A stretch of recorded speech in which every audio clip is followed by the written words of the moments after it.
আসসালামু আলাইকুম। প্রিয় দর্শক, অন্য মঞ্চের আলাপচারিতায় আপনাদের সকলকে আমন্ত্রণ জানাচ্ছি। যথারীতি আজকের আলোচনায় আমাদের সঙ্গে উপস্থিত আছেন সিনিয়র সাংবাদিক ও কলামিস্ট জনাব আনিস আলমগীর। জনাব আনিস আলমগীর, আপনাকে আমাদের অনুষ্ঠানে স্বাগত জানাচ্ছি। আশা করি আপনি আমাকে শুনতে পাচ্ছেন।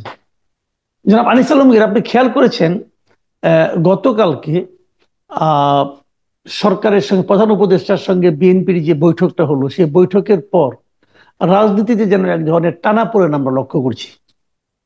সেটা হলো নির্বাচনের ডেট নিয়ে। বিএনপি বলছে যে নির্বাচনের ডেট ডিসেম্বরে হওয়া উচিত, তারা একটা রোড ম্যাপ চায়। এগুলো আপনি শুনেছেন, নতুন করে হুম, বলার হুম, কিছু নেই।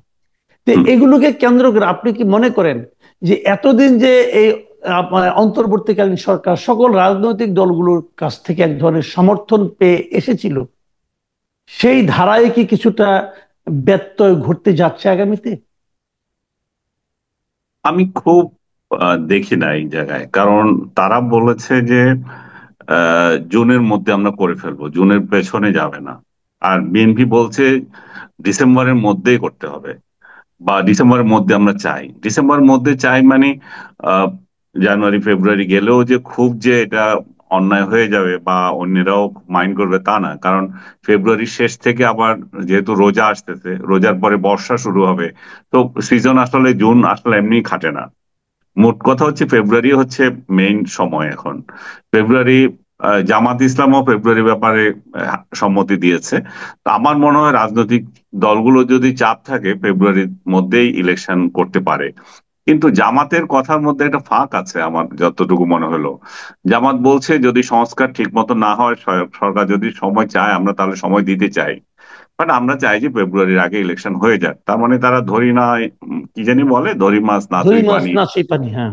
হ্যাঁ, তারা যাতে তাদের গায়ে না লাগে তাদের অভিযোগটা, আবার পাবলিক যাতে না বলতে পারে যে জামাত আসলে এখানে ষড়যন্ত্রের মধ্যে আছে। তারা সরকারকে চায় যে আরো দীর্ঘায়িত করুক।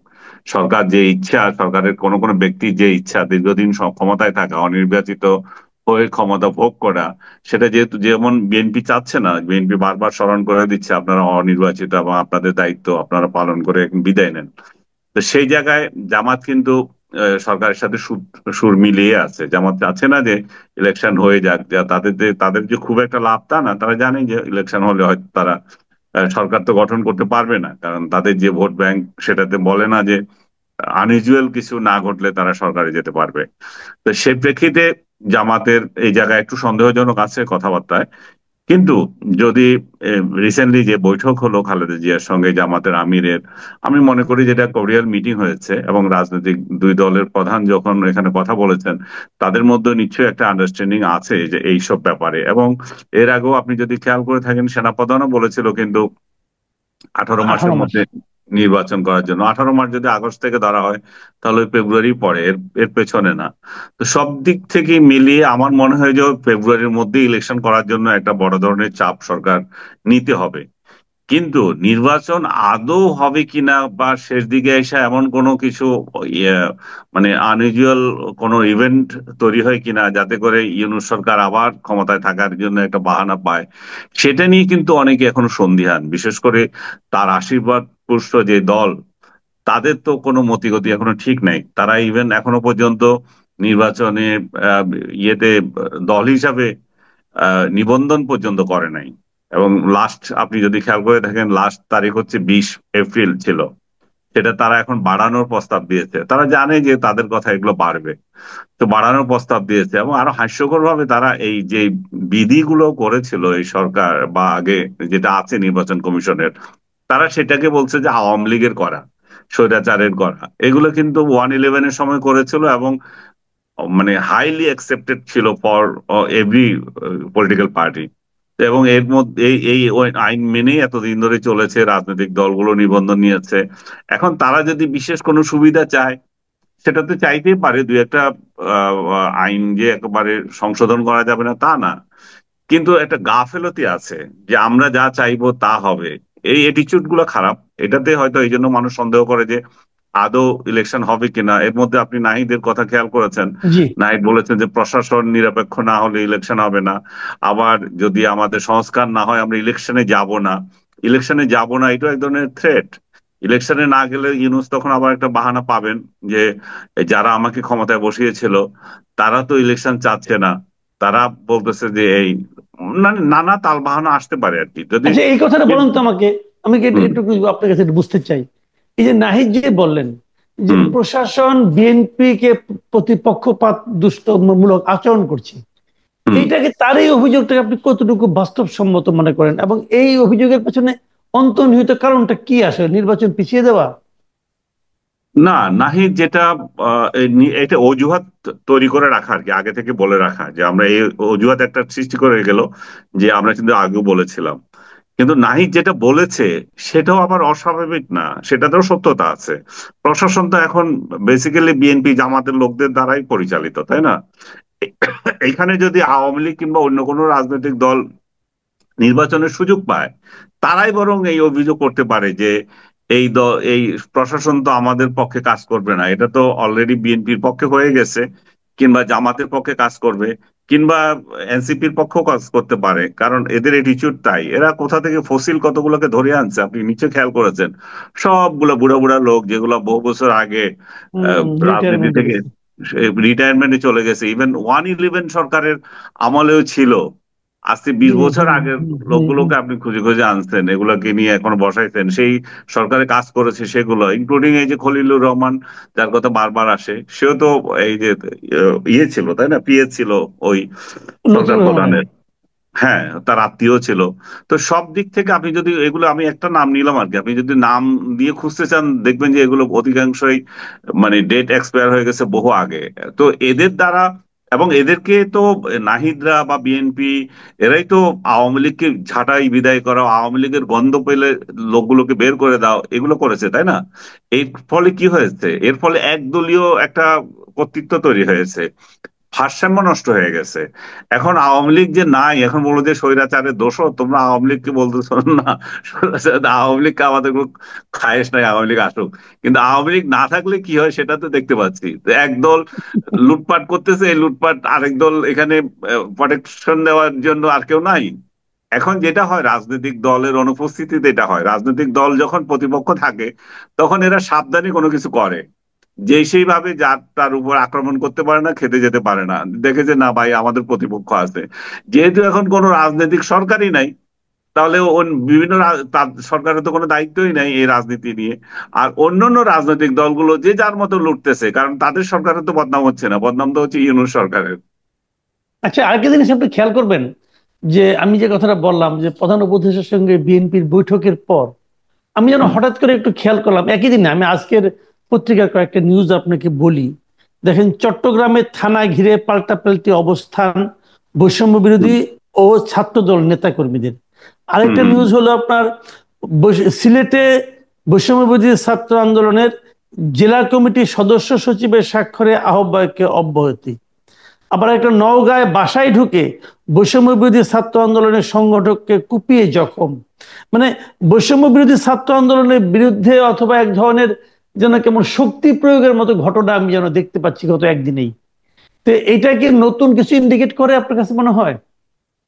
এটা আমার মনে হয় না এটা একদিনের কোনো প্রতিফলন, এটা আপনি দীর্ঘদিন থেকে চলে আসতেছে তাদের মাঠ পর্যায়ে। বিএনপি জামাত এক সময় উচ্চ পর্যায়ে ওরা ওই মাঠ দখল নিয়েছিল বা ক্ষমতা দখল নিয়েছিল, যে ক্ষমতায় কে যাবে, তো ওদের মধ্যে একটা সমঝোতা হয়ে গেছে, ওরা এখন ভাগাভাগি করে খাচ্ছে বিভিন্ন জায়গায়। তো প্রশাসনে আছেন, বিভিন্ন জায়গায় বলেন, চাঁদাবাজিতে বলেন, বিএনপি জামাতের একটা ভাগ আছে। কিন্তু বৈষম্যরা ওই রকম ভাগ পায় নাই। তো এরা যখন বলছে যে আমরা তো সরকার গঠন করছি, আমরা এই করছি সেই করছি, চাঁদাবাজিতে আছে ছাত্র দল, যুব যুব দল, এরা এই ভাগাভাগির মধ্যে সমস্যা হচ্ছে। এটা ভাগাভাগি ছাড়া আর কোনো সমস্যা না, এরা সেন্ট্রালি নিয়ন্ত্রিত বা কেন্দ্রের ইশারা এগুলো হচ্ছে, আমি বিশ্বাস করি না।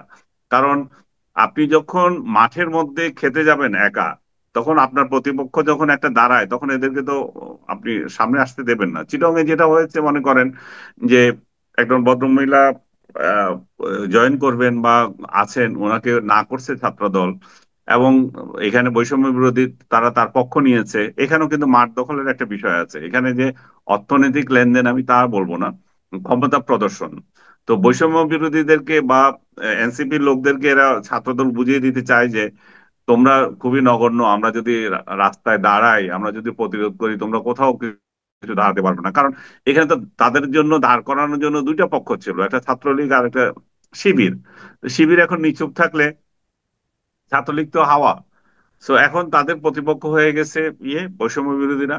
So স্বাভাবিকভাবে তাদের সাথেই সংঘাত হবে, এটার অস্বাভাবিক কিছু না।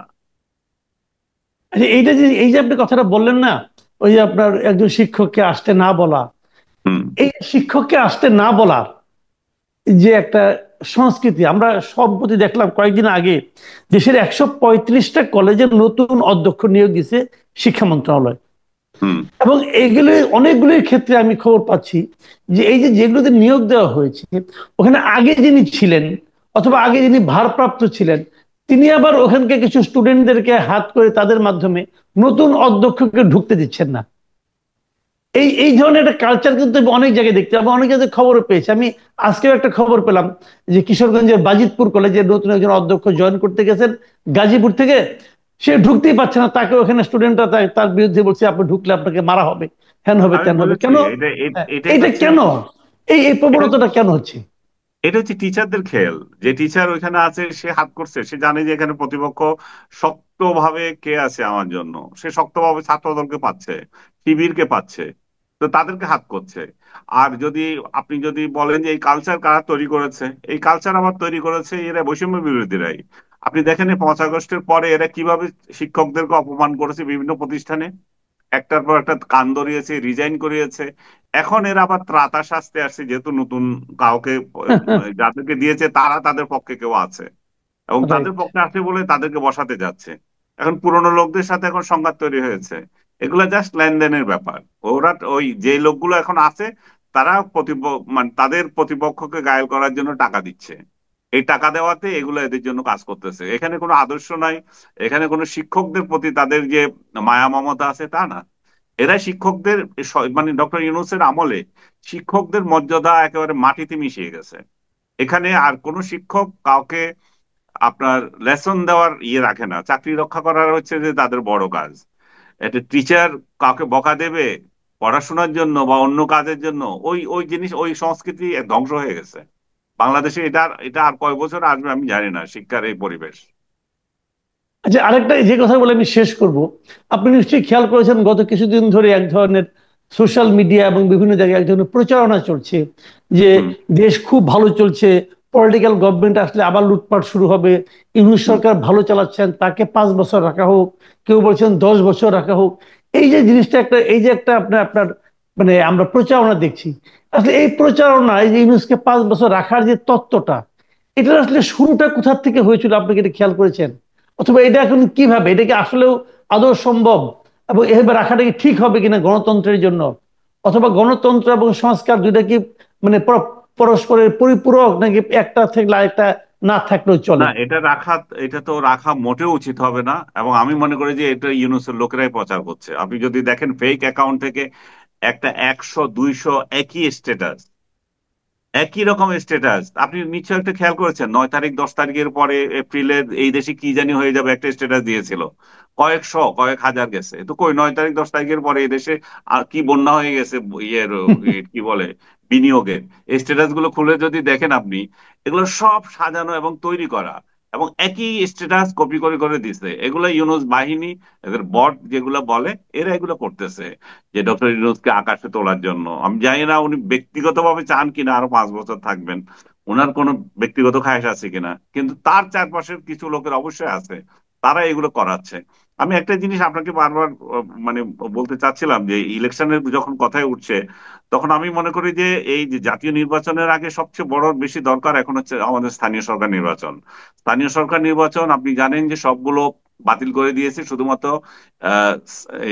চেয়ারম্যান গুলো আছে ইউপিটা আছে, গ্রামের হ্যাঁ। ইউনিয়ন পরিষদের, এবং জি জি তার জি। মধ্যেও 2/3 কাজ করতে পারছে না, কারণ এগুলো আওয়ামী লীগের বড় ছিল, মানে রাজনৈতিক কালার ছিল। কালার থাকাও স্বাভাবিক, কারণ রাজনৈতিক ভাবে এরা নির্বাচিত হয়েছে, এরা তো দলীয় মার্কা দিয়ে নির্বাচিত হয়েছে। তো ওরা এখন আর রাস্তায় নাই, ওরা সব পালিয়ে আছে, আর যারা আছে তারাও ঠিক মতো কাজ করতে পারছে না। আমি মনে করি যে জাতীয় নির্বাচনের আগে সব স্তরের স্থানীয় সরকার নির্বাচনগুলো করে দেওয়া উচিত, এবং উইদাউট দলীয় মার্কা। দলীয় জি। মার্কা ছাড়া এখানে যদি ইলেকশন হয়, সঠিক লোকগুলো, সমাজের কিছু গণ্যমান্য লোক এখানে ইলেকশন করার সুযোগ পাবে।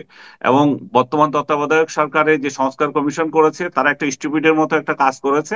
তারা বলছে যে এটা ওই আইয়ুব খানের স্টাইলে ভোট হবে, মেম্বার চেয়ারম্যানেরা আগে নির্বাচিত হবে এবং তারা তাদের একজন চেয়ারম্যান নির্বাচিত করবে। তার মানে টাকা দিয়ে এখানে চেয়ারম্যান নির্বাচন করার, চেয়ারম্যান বানানোর একটা মানে ফর্মুলা রয়ে গেছে, দুর্নীতির একটা সুযোগ রয়ে গেছে।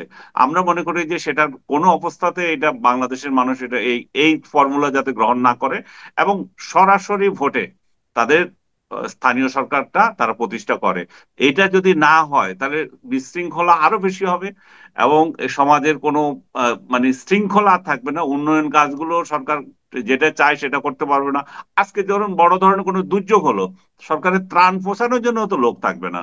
আপনার প্রশাসন যদি হয়, প্রশাসন আপনি জেলা পর্যায়ে থাকতে পারে এক প্রশাসক, বা উপজেলা পর্যায়ে থাকতে, ইউনিয়ন পর্যায়ে আপনি কতজন প্রশাসক বসাবেন? কোথায় পাবেন এই প্রশাসক? তো আমি মনে করি যে দলীয় এটা কেবল মার্কা ছাড়া। দুর্যোগ নয়, কিন্তু আপনি একটা জিনিস জানবেন, আমি বলি আপনাকে, পৌরসভার চেয়ারম্যানদের হাতে, হুম। কমিশনারদের জন্য প্রায় 21টা কাজ থাকে যেটা নাকি পাবলিক রিলেটেড। মনে করেন সার্টিফিকেট, জন্মগত নিবন্ধন, অমুক তমুক অনেক কিছু থাকে। অনেক কাজ এখন আমি সব জানি। তো কলাপস করছে। আমি জানি এটা, আমাদের অভিজ্ঞতা আছে এটা, কারণ আমার পারিবারিক ভাবে আমরা দেখেছি এগুলা। আমার লোকজন ছিল, আমার আত্মীয় স্বজন, ঘরের মানুষ সবাই ছিল এগুলো, এইসব ইলেকশনে। তো আমি মনে করি যে স্থানীয় সরকার নির্বাচন একটা খুবই গুরুত্বপূর্ণ, সরকারের উচিত এটা করা। দ্বিতীয়ত, স্থানীয় সরকার নির্বাচন আরেকটা পরীক্ষা হবে ডক্টর ইউনূস সাহেব যে নির্বাচন কমিশন সাজিয়েছেন, তারা রাইট। কতটুকু তারা কতটুকু এফিশিয়েন্ট, তারা কতটুকু নিরাপদ একটা নির্বাচন দিতে পারবে, নির্দলীয় নির্বাচন দিতে পারবেন, তারা কতটুকু ভাবে এই নির্বাচন সুষ্ঠুভাবে সম্পাদনা করতে পারবেন, তারও একটা বড় পরীক্ষা হবে। ইউনূস সরকার শুধুমাত্র আসলেন, আইসা আরেক সরকারকে ক্ষমতা দিয়ে গেলেন, তা কেন হবে? তারা এখানে সমস্ত স্তরে মানুষগুলোকে যদি নির্বাচিত করে দিয়ে যান, তারপর জনগণ তাদের যাদেরকে ক্ষমতা আনবে তারা তারা নির্বাচিত হয়ে বসুক। কিন্তু কিন্তু এখানে তারা একটা বসবেন একটা এবং তাদের সমস্যা। দলীয় চামচাদেরকে নির্বাচন করে দিবেন সমস্ত এই ইয়েতে, প্রতিষ্ঠানগুলোতে, সেটা মানুষ পছন্দ করবে না। কিন্তু পলিটিক্যাল পার্টিগুলো তো স্থানীয় সরকার নির্বাচন আগে চাচ্ছে না, যেমন বিএনপি তো স্টেট বলছে তারা আগে জাতীয় সংসদ চায়, তারপরে স্থানীয় সরকার চায়। এটা কেন তারা এই আমি জন্য নিজেও বলেছে, বুঝি না। তারা যখন বলেছে সেটা আমারও তখন সমর্থন আছে, কারণ তারা এই এই জন্যই বলেছে আপনার কোনো রোড ম্যাপ নাই। ডক্টর ইউনূস বলে দিক আমি এই স্থানীয় সরকার নির্বাচনগুলো এত এত তারিখের মধ্যে সম্পন্ন করব, এত তারিখের মধ্যে আমি ইয়ে করব, জাতীয় জাতীয় সংসদ করবো। নির্বাচন করব। আমার হুম, মনে হুম। হয় তখন তারা আর বিরোধিতা করবে না। তারা যখন দেখবে যে স্থানীয় সরকার নির্বাচন নিয়ে আপনি ব্যস্ত, আসল নির্বাচন নিয়ে কোনো খবর নাই, তখন তাদের এই জন্য গায়ে লাগছে। আমার মনে হয় এটা সরকারের সদিচ্ছার উপর নির্ভর করছে, সরকার আসলে কি চাচ্ছে। জি। অনেক ধন্যবাদ, অনেক ধন্যবাদ জনাব আনিস আলমগীর। প্রিয় দর্শক, আপনারা শুনলেন জনাব আনিস আলমগীরের ব্যাখ্যা, বিভিন্ন বিষয় নিয়ে কথা বললেন, চলমান ঘটনা প্রবাহ নিয়ে। আপনাদের কোনো মতামত থাকলে লিখে জানাবেন, আগামীতে আবার কথা হবে। এখন এ পর্যন্তই। আল্লাহ হাফিজ।